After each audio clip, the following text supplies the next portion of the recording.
Hello, मैं देवी सिंह हाजिर हूँ आपकी खिदमत में भटनी रईस में। तो ये हमारी प्रारंभिक परीक्षा के लिहाज से 2 मिनट की मैगी सीरीज़ है। इसमें सबसे पहले मैं आपको भटनी राइस के बारे में बताऊँगा। देखो भई, भटनी राइस का ऐप है, आपको गूगल प्ले स्टोर में जाना है और आपको डाउनलोड कर लेना है। यहाँ पर आपको जो है यूपीएससी का कोर्सेज़ कंप्लीट यूपी पीसीएस का कोर्स मिलेगा। इसका जो प्राइस है ₹1999 है, बहुत ही सस्ता प्राइस है और बहुत ही बेहतरीन गुणवत्ता है हमारी। और इसमें से यूपी स्पेशल मिलेगा, सीसेट का पूरा मिलेगा और कंप्लीट जो है जीएस मिलेगा। इसके बाद आपको जो है यूपीएससी आईएएस प्रीलिम्स 2022 के लिए, और इसकी 12 मंथ वैलिडिटी रहेगी। जीएस का फर्स्ट पेपर और जीएस जो सी सेट है इंक्लूडिंग रहेगा। और ये आपका 4499 में, महज 4500 में आपको पूरा कोर्स मिलेगा, यानी आईएएस का। और फिर अगला है कंप्लीट जीएस का जो कोर्स प्रीलिम्स मतलब 2023 के लिए, और ये 12 माह इसकी वैलिडिटी रहेगी जब से आप खरीदोगे। और ये 3699 का है, हिंदी माध्यम का कंप्लीट कोर्स जीएस का आपको प्राप्त होगा। फिर क्रैश कोर्स है जिसमें से जीएस का फर्स्ट पेपर सीसेट मिलेगा, और ये इसकी वैलिडिटी जो है 10 जून तक रहेगी। आपको इस नंबर पे कांटेक्ट कर लेना है, कोई भी इशू आए तो यहाँ पर आपको। दूसरा हम क्रैश कोर्स के बारे में बात करें तो भाई, क्रैश कोर्स जो है ना, ये कंप्लीट जीएस। तो इसमें से आपको जीएस का जो फर्स्ट पेपर है, तो इसमें से आप 1799 में मिलेगा। और इसकी वैलिडिटी हमारी 10 जून तक रहेगी। ये क्रैश कोर्स है क्योंकि। और सी सेट जो हमारी टेस्ट सीरीज है, ₹49 में 7 हिंदी और 7 इंग्लिश की मिलेगी। सी सेट का जो है ये कोर्स आपको रिकॉर्डेड 499 में मिलेगा। रिकॉर्डेड है, बाइलिंगुअल क्रैश कोर्स है। और इसकी वैलिडिटी भी वही आपको 10 जून तक रहेगी। इस नंबर पे कांटेक्ट कर लेना है। जिनका भी सी सेट कमजोर है, तो हमारे यहाँ आइए, हम आपका सी सेट जो है मजबूत करके देंगे। ठीक है। विश्व धरोहर स्थल, तो ये आपका इशू है। देखो, यूनेस्को यानी जो है, इसमें जो है United Nations editorial scientific and cultural organisation के द्वारा सूचीबद्ध विशेष सांस्कृतिक और भौतिक महत्व के कारण स्थलों को विश्व धरोहर स्थल के तौर पे जाना जाता है। और विश्व धरोहर स्थलों की जो है सूची को विश्व धरोहर कार्यक्रम द्वारा तैयार किया जाता है। अब यूनेस्को की विश्व धरोहर समिति, वर्ल्ड हेरिटेज कमिटी द्वारा इस कार्यक्रम को जो है प्रशासित किया जाता है। ठीक है। अब होता क्या है कि देखो, यूनेस्को जो है विश्व भर में सांस्कृतिक, प्राकृतिक, जिसे मानवता के लिए उत्कृष्ट मूल्य माना जाता है, इसकी पहचान और संरक्षण सुरक्षा को ये प्रोत्साहित करता है। यूनेस्को के द्वारा वर्ष 1972 में अपनाई गई विश्व सांस्कृतिक प्राकृतिक धरोहर के संरक्षण से संबंधित कन्वेंशन नामक एक अंतरराष्ट्रीय संधि से भी इसे सन्निहित है। भारत में 30 सांस्कृतिक, 7 प्राकृतिक और एक मिश्रित, कुल 38 जो है विश्व धरोहर स्थल हैं। कितने टोटल? 38। थोड़ा सा यूनेस्को के बारे में जानना जरूरी है कि भाई ये यूनेस्को क्या है। ये जो यूनेस्को यानी United Nation educational, scientific and cultural organisation, यानी संयुक्त राष्ट्र शैक्षिक, वैज्ञानिक एवं सांस्कृतिक संगठन, संयुक्त राष्ट्र का एक भाग है। संयुक्त राष्ट्र का ही एक भाग है। इसका जो हेडक्वार्टर है वो पेरिस में है, फ्रांस में। और इसका गठन जो है 16 नवंबर 1945 को किया गया। इसका कार्य क्या है? कार्य इसका यह है कि शिक्षा, प्रकृति, समाज विज्ञान, संस्कृति और संचार के माध्यम से अंतरराष्ट्रीय शांति को बढ़ावा देना। इसका उद्देश्य क्या है कि भाई, इसका उद्देश्य शिक्षा और संस्कृति के अंतरराष्ट्रीय सहयोग से शांति और सुरक्षा की स्थापना करना, ताकि संयुक्त राष्ट्र के चार्टर में वर्णित न्याय, कानून का राज, मानवाधिकार और मौलिक स्वतंत्रता हेतु वैश्विक सहमति बन पाए। तो ये सारी चीजें हैं। अब भारत में सांस्कृतिक स्थलों की थोड़ा सा हम बात कर लेते हैं कि भारत में सांस्कृतिक स्थल क्या क्या हैं। देखो, सबसे पहले चलते हैं भारत में हम सांस्कृतिक स्थल में। तो भारत में सांस्कृतिक स्थल कितने? 30 हैं, 30। देखो, सबसे पहले आते हैं आगरा के किला में। यह जो है 16वीं सदी में बना एक मुगल स्मारक है, आगरा का किला। इसका निर्माण लाल बलुआ पत्थर से किया गया है और इस किले में शाहजहां के द्वारा निर्मित जहांगीर महल और खास महल मौजूद हैं। ये ध्यान रखना, ये सांस्कृतिक स्थल है हमारे। फिर आ जाओ अजंता की गुफाएं। अजंता की गुफाएं जो है ये 1983 में मतलब इनको ये दर्जा मिलता है। अब स्थिति ये गुफाएं जो हैं, अजंता की जो गुफाएं हैं, ये आप जो देख पा रहे हो स्क्रीन पे, ये गुफाएं महाराष्ट्र में औरंगाबाद जिले में, औरंगाबाद के पास एक बघोरा नदी है, तो उसी के पास एक सह्याद्री पर्वतमाला है पश्चिमी घाट का, तो उसी में रॉक कट गुफाओं की एक श्रृंखला है, ये वहीं स्थित है। गुफाओं की संख्या जिसमें से कुल जो है 29 गुफाएं हैं। और ध्यान रखना, यहां से क्वेश्चन पूछा जाता है, और सभी बौद्ध हैं, सभी जो है बौद्ध गुफाएं हैं। इनमें से 25 जो हैं बिहार है और आवासीय गुफाओं के तौर पे हैं। 4 चैत्य हैं जहां पूजा होती है, बिहार जहां रहते हैं जो बौद्ध भिक्षु, और 4 चैत्य हैं, प्रार्थना हाल। अब गुफाओं का विकास जो है 200 बीसी में, इनका जो विकास है वो 200 बीसी में, ये तो हालांकि मैंने आपको आर्ट एंड कल्चर सेगमेंट में समझाया था, तो इतनी बीसी से लेकर के 650 बीसी तक माना जाता है। तो ये आपका अजंता की गुफाएं हो गई। अब देखो, नालंदा बिहार का पुरातात्विक साक्ष्य जो है, पुरातात्विक स्थल, ये 3री शताब्दी ईसा पूर्व यानी 13 ईसा पूर्व से 13वीं शताब्दी ईसा पूर्व तक के एक मठ और शैक्षणिक संस्थान के जो है अवशेष मिले हैं। इस महाविहार के पुरातत्व में स्तूप, मंदिर, विहार, आवासीय और शैक्षिक भवन के साथ स्तूप, पत्थर, धातु, मौजूदा महत्वपूर्ण जो कलाकृतियां शामिल हैं, और इसे भारतीय उपमहाद्वीप का सबसे प्राचीनतम जो है विश्वविद्यालय माना गया है। तो कितना, 3 हो गया। सांची का बौद्ध स्मारक, यह वर्तमान में जो है अस्तित्व में सबसे पुराना बौद्ध अभ्यारण्य है, यह बौद्ध स्मारक है, और 12वीं शताब्दी तक भारत में एक प्रमुख बौद्ध केंद्र था। इसके स्तंभों, प्रसादों, मंदिरों, मठों का निर्माण अलग अलग राज्यों के द्वारा अधिकांश पहली और दूसरी शताब्दी में किया गया है।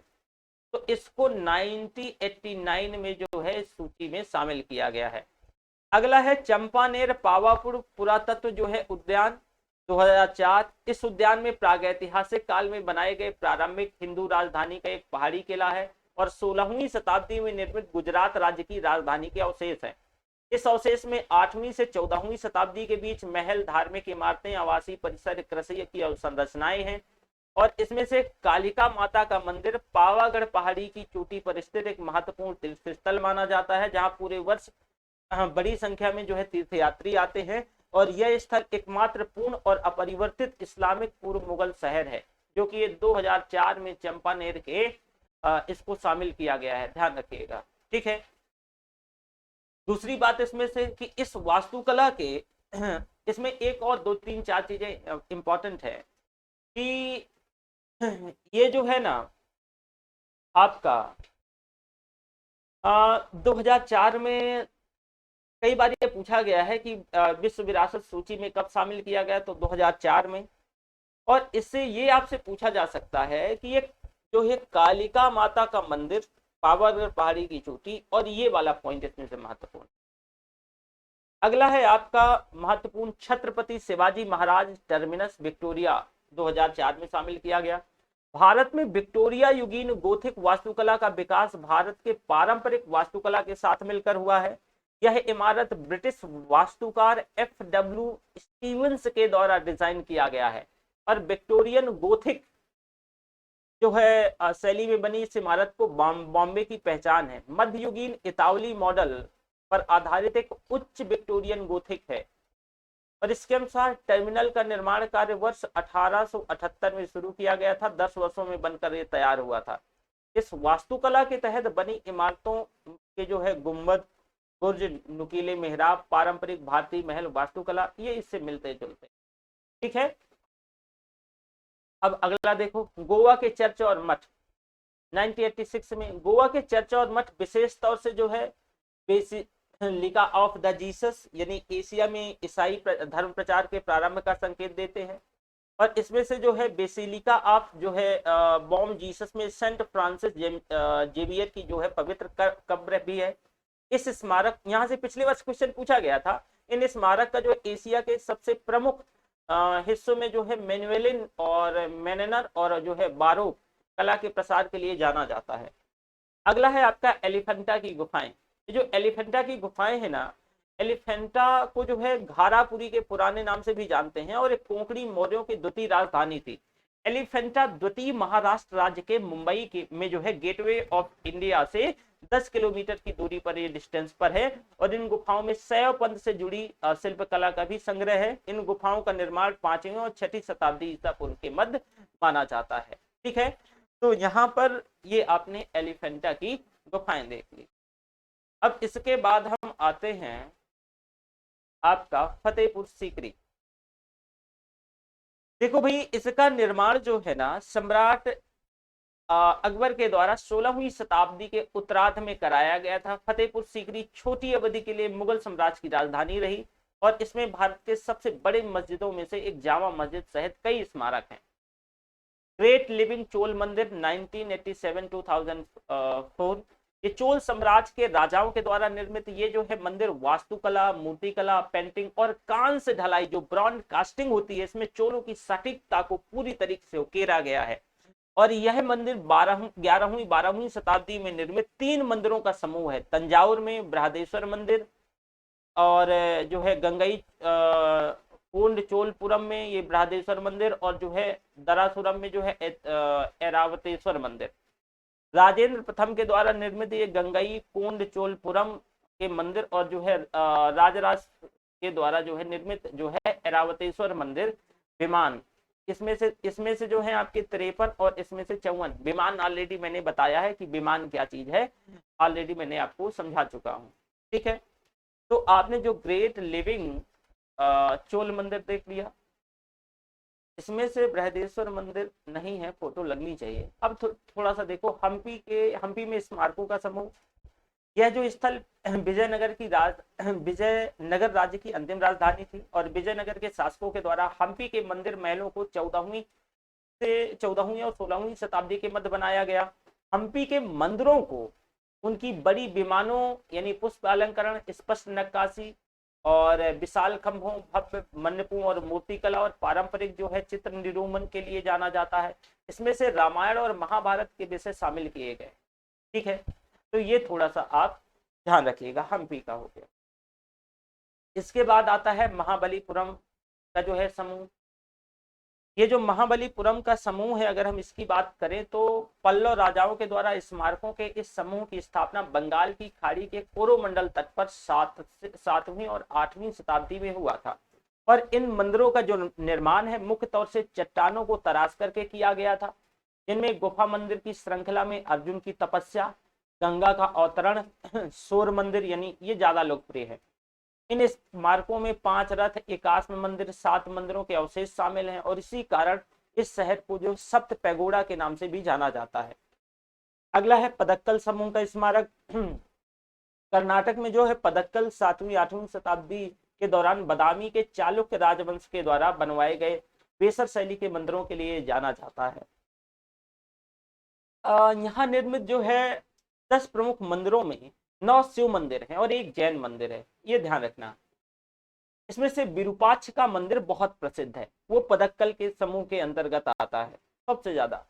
और यह मंदिर जो है रानी लोक महादेवी के द्वारा अपने पति की कांची के पल्लवों पर विजय के उपलक्ष्य में बनवाया गया था। ठीक है, तो ये ध्यान रखना, विरूपाक्ष मंदिर हो गया। राजस्थान के पर्वतीय किले, देखो इस विरासत स्थल में राजस्थान के चित्तौड़गढ़, कुंभलगढ़, सवाई माधोपुर, जैसलमेर, जयपुर, झालावाड़ा, ये सभी 6 राजसी किले हैं इसमें से। और भूमि पर किलों की शानदार उपस्थिति 8वीं से 18वीं सदी तक के राजपूत शासन की जीवन शैली और प्रकृति को दर्शाता है।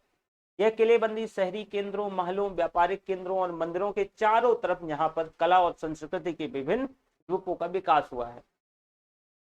तो ये आपका जो है राजस्थान के पर्वतीय किले हो गए।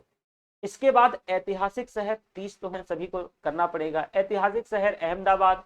सुल्तान अहमद शाह ने साबरमती नदी के पूर्वी तट पर अहमदाबाद शहर की स्थापना 5वीं शताब्दी में करवाई थी और यह शहर सदियों तक गुजरात राज्य की राजधानी रही। अब यह शहर जो है विविध धर्मों में सामंजस्यपूर्ण अस्तित्व का प्रमाण दिखाई देता है। यहाँ की स्थापत्य विरासत का जो है, विरासत में भद्रकादुर के पुराने शहरों की दीवारें और द्वार, कई मस्जिदें, मकबरों के अलावा जो है हिंदू और जैन मंदिर शामिल हैं। अगला है हुमायूं का मकबरा दिल्ली। आपको ये पता है 1570 में निर्मित इस मकबरे का लंबे समय से सांस्कृतिक महत्व है, क्योंकि यह भारत में निर्मित पहला जो है उद्यान मकबरा है। और मकबरा ताजमहल सहित कई वास्तुशिला नवाचारों को ये प्रेरणा स्रोत भी है, तो इस वजह से और ज्यादा महत्वपूर्ण हो जाता है। एक जयपुर शहर का जो राजस्थान, जयपुर शहर के बारे में थोड़ा सा, ये 2019 में शामिल किया गया। जयपुर नगर जो है चार दीवारी वाला नगर की स्थापना वर्ष 1727 में सवाई जयसिंह द्वितीय के द्वारा करा गया, और जयपुर नगर को जो वैदिक वास्तुकला के प्रकाश में व्याख्यायित स्टूडियो योजना के अनुसार बनाया गया। अब नगर की जो सड़कों के ओर जो है उपनिवेश काल से ही व्यवसाय की सुविधा, ये सड़कें जो है बड़े चौराहे जिन्हें चौपड़ कहा जाता है, एक दूसरे से मिलती हैं। और नगर की योजना में प्राचीन हिंदू, मुगल और पश्चिमी देशों के तत्वों का प्रयोग किया गया है। खजुराहो समूह के स्मारक चंदेल राजवंशों के द्वारा, ये मैंने मंदिरों को बताया ही था, हालांकि मैं उसी से चंदेलास डायनेस्टी से संबंध रखता हूँ। तो चंदेल राजवंश के द्वारा 10वीं और 11वीं शताब्दी में निर्मित ये जो मंदिर समूह है, स्थापत्य कला और मूर्ति कला के एक विशिष्ट उदाहरण है। अब नागर शैली में बने यहाँ के मंदिरों की संख्या अब केवल 20 रह गई है। इसमें से सबसे महत्वपूर्ण जो महादेव का मंदिर है कंदरिया, तो कंदरिया महादेव का बहुत प्रसिद्ध है। और यहाँ के जो मंदिर दो धर्मों यानी जैन धर्म और हिंदू धर्म, तो इससे संबंधित है, ये भी ध्यान दीजिएगा। तो धर्मों में पूछ लेता है और यहाँ आप कई बार कंफ्यूज कर जाते हैं। अगला है महाबोधि मंदिर परिसर बोध गया 2002। इस परिसर में जो है पहले मंदिर का निर्माण सम्राट अशोक के द्वारा 3री शताब्दी ईसा पूर्व में हुआ, और वर्तमान मंदिर जो है इसमें से 5वीं 6ठी शताब्दी में निर्मित बना, जो मतलब बना हुआ होगा। सबसे यह प्राचीन बौद्ध मंदिरों में से एक है, पूरी तरीके से यह ईंटों से बना है, महाबोधि परिसर जो बोध गया में है। और महाबोधि मंदिर परिसर जो है भगवान बुद्ध के जीवन से संबंधित 4 पवित्र स्थलों में से एक है। भारत के पर्वतीय रेलवे, तो ये जो है भारत के पर्वतीय रेलवे के 3 रेलवे विश्व विरासत स्थलों की सूची में शामिल हैं। एक दार्जिलिंग पर्वतीय रेलवे, यह रेलवे पहाड़ी यात्री रेलवे का सबसे उत्कृष्ट उदाहरण है, और वर्ष 1881 में शुरू किया गया। यह बहुत ही खूबसूरत पहाड़ी क्षेत्र में एक प्रभावी रेल लिंक स्थापित करने वाली जो समस्या का निराकरण करने का एक जो है साहसिक इंजीनियरिंग प्रयास भी है। नीलगिरी पर्वतीय रेलवे, यह लाइन जो है 1891 में शुरू हुई और 1908 तक पूरी हुई। यह तमिलनाडु में जो है 46 किलोमीटर लंबी मीटर गेज जो है सिंगल ट्रैक रेलवे है। अगला है कालका शिमला रेलवे, ये 96 किलोमीटर लंबा और single track working rail link है। इसमें से शिमला को जोड़ने के लिए 19वीं शताब्दी के मध्य बनाया गया था। तो ये 3 रेलवे हैं जो कि विश्व विरासत जो है सूची में शामिल। अगला आ जाता है कुतुब मीनार, और इसके लिए जो है अन्य स्मारक इसके साथ 1993 में शामिल किया गया। देखो कुतुब मीनार, अच्छा कुतुब मीनार एक जो है मेट्रो स्टेशन भी है। जो कुतुबुद्दीन ऐबक के समय प्रारंभ और इल्तुतमिश के समय से पूर्ण किया गया कुतुब मीनार को। इसकी ऊंचाई करीब 72 मीटर के आसपास है, 72.5 मीटर, और इसका जो आधार का व्यास है वो 14 मीटर है। और फिर ये ऊपर जाके, क्योंकि कुतुब मीनार तो ऐसे ही बनेगा, तो ऊपर जाके ये व्यास धीरे धीरे कम हो जाता है, तो ये 2.5 मीटर यानी 2.7 मीटर 7.5 मीटर बचता है।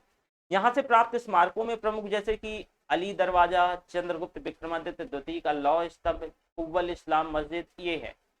रानी की वाव पाटन 2014, रानी की वाव मुझे जहां तक याद आ रहा है पीके मूवी में रानी की वाव का दिखाया गया था। देखो ये जो बावड़ी का निर्माण गुजरात के सोलंकी राजा भीमदेव फर्स्ट की स्मृति में उनकी रानी जो पत्नी रानी जो है उदयामती ने वर्ष 1050 में सरस्वती नदी के किनारे करवाया था। और सीढ़ीदार कुएं भारतीय उपमहाद्वीप में भूमिगत जल स्रोत और संग्रहण प्रणालियों का एक विशेष तरीका रहा है, और इन्हें जो है 3000 ईसा पूर्व बनाया जाता था।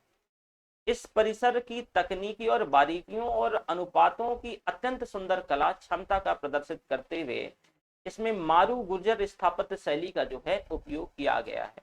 तो ये आपका जो है रानी की वाव हो गई। अगला है लाल किला परिसर दिल्ली, 2007 में से शामिल। मुगल सम्राट शाहजहां के द्वारा लाल किले का निर्माण हुआ वर्ष 1948 में, और इसका नाम जो है लाल, सॉरी मतलब इसका जो नाम है लाल बलुआ पत्थर की विशाल दीवारों के वजह से रखा गया है लाल किला।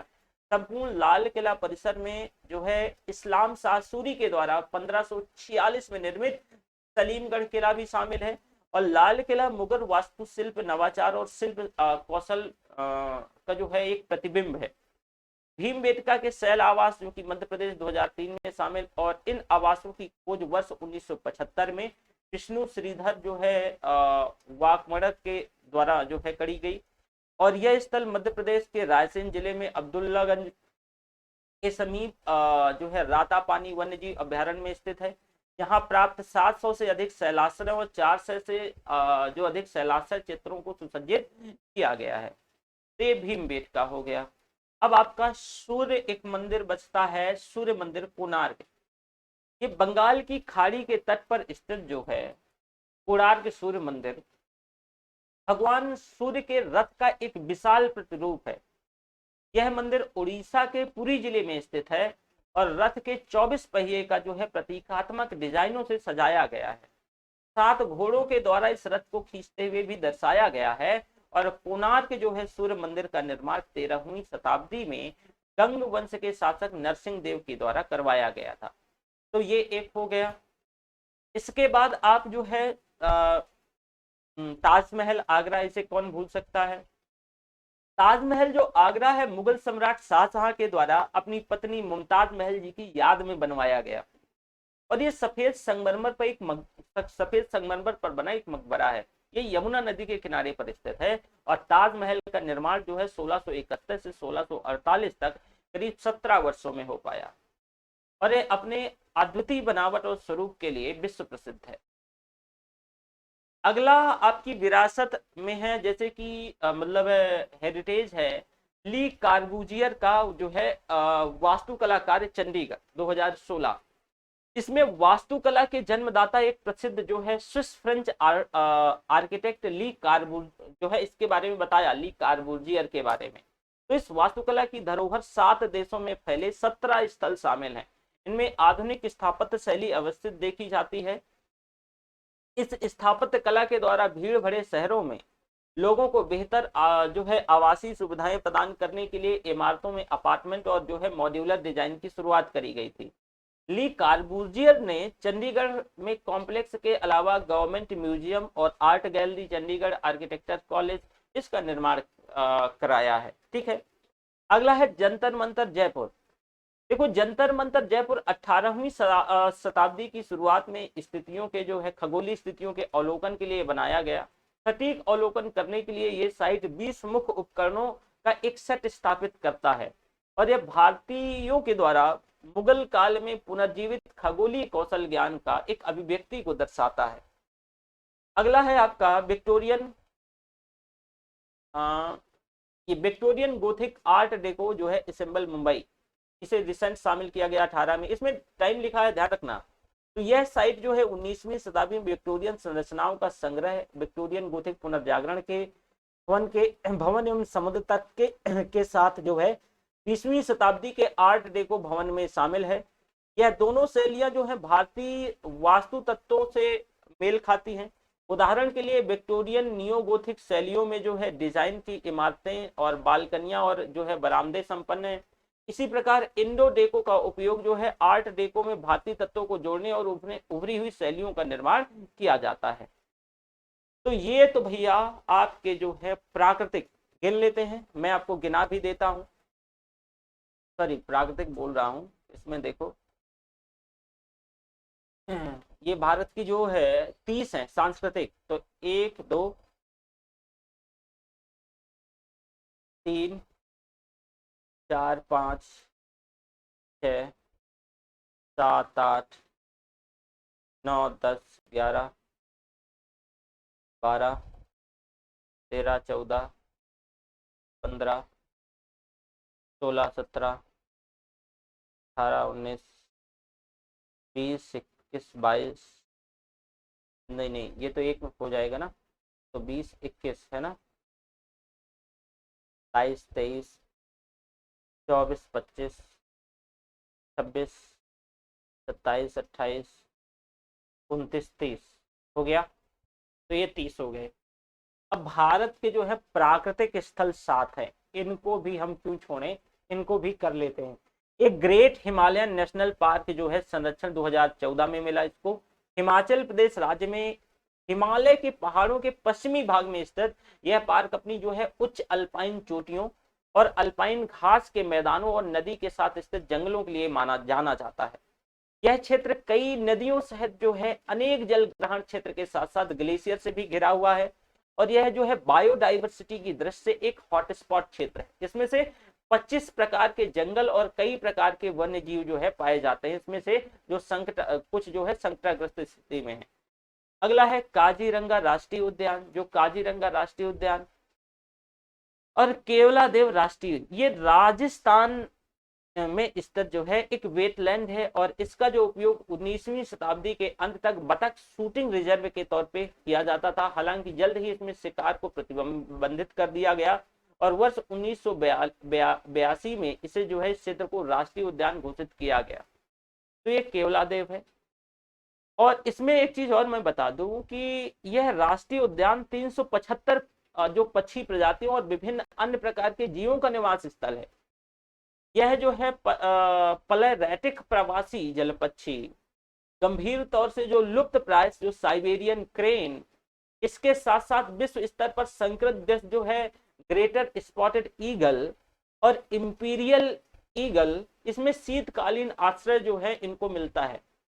मानस वन्य जीव अभ्यारण्य, ये 1985 में मानस वन्य जीव अभ्यारण्य जो है असम में स्थित एक जैव विविधता हॉटस्पॉट है।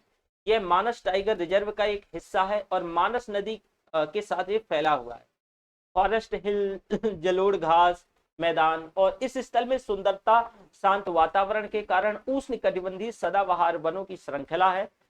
यह यह कई जो है लुप्त प्राय प्रजाति जैसे कि बाघ, एक सींग वाला राइनो, स्विफ्ट डियर, दलहली जो हिरण होता है, दलदली हिरण, पिंपी hog most important and Bengal florican, इसके जो है रहने के वातावरण प्रदान करता है।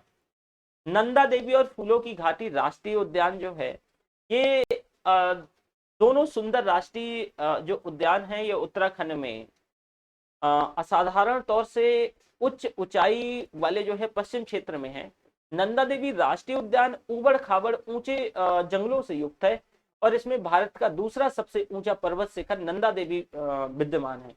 इसके विपरीत जो फूलों की घाटी अल्पाइन फूलों के प्रकार देखने को मिलते हैं और इन पार्कों में कई प्रकार के जो फूलों और जीवों की जो है जो प्रजातियां हैं वो पाई जाती हैं, निवास करती हैं। विश्व पर जो संकटग्रस्त प्रजातियों की एक महत्वपूर्ण आबादी भी शामिल है। जो स्नो लेपर्ड यहाँ पर मिलता है, हिमालयन मास्क डियर यहीं पर मिलता है।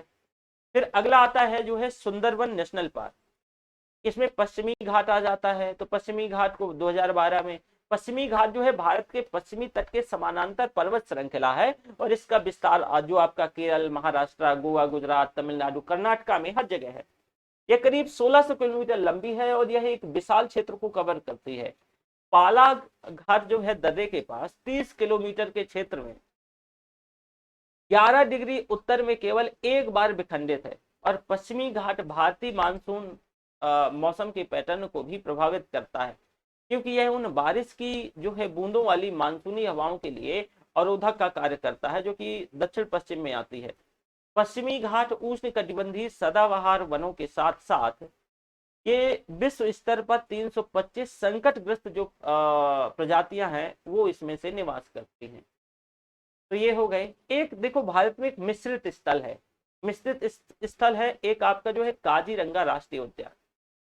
जो काजीरंगा ये जो राष्ट्रीय उद्यान यहाँ पे मैंने लिखा है, ये सिक्किम में स्थित एक राष्ट्रीय उद्यान है और ये विश्व की तीसरी सबसे ऊंची चोटी माउंट जो है खांचे डजोंगा में ये स्थित है और पार्क में बर्फ से ढकी हुई पहाड़ियां, विभिन्न झीलें, ग्लेशियर हैं। इसमें 26 किलोमीटर लंबी जो है जेमो ग्लेशियर भी शामिल है जो कि माउंट खांचे डजोंगा के आधार पर स्थित है। यह जो सिक्किम राज्य के लगभग 25% हिस्से को कवर भी करता है। और ये विभिन्न स्थानिक संकटाग्रस्त जो है पौधे और जो पशु है, ये प्रजाति, इसमें से रहने योग्य वातावरण भी ये प्रदान करवाता है। तो आपका ये हो गया। फिर एक अगला आपका इशू है कोणार्क मंदिर। यहाँ पर आओ, कोणार्क मंदिर के बारे में थोड़ा सा हम देख लेते हैं, थोड़ा सा इसके बारे में। ये भी जो कोणार्क मंदिर है, ये 13वीं शताब्दी में निर्मित विश्व